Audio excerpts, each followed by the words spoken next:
In this tutorial, I'm going to walk you through the process of how to connect Postgres to N8n. Let's get started.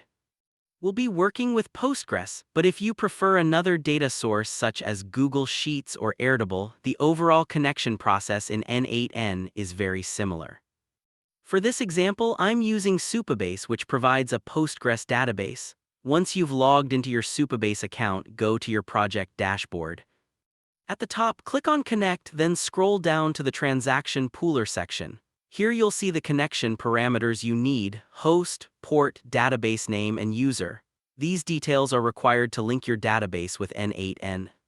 Copy all of this information, then head over to your N8n workspace. Inside N8n, open your workflow and click the plus button to add a new node. In the search bar, type Postgres, select it from the list, and it will be added to your workflow.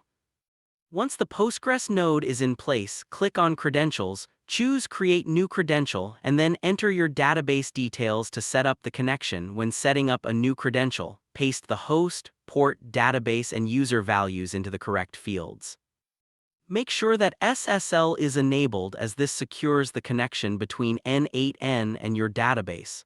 You'll also need to enter your database password. If you're using Supabase, this is the password you created when setting up your account.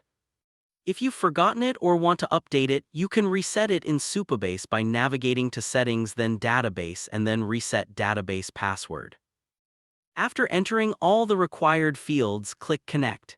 If the details are correct, N8n will establish a secure connection to your Postgres database.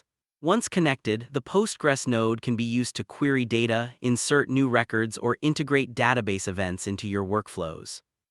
This opens up a wide range of possibilities, such as automating reporting tasks, syncing information across different platforms, or processing transactions in real time. And that's it, you've now connected Postgres to N8n.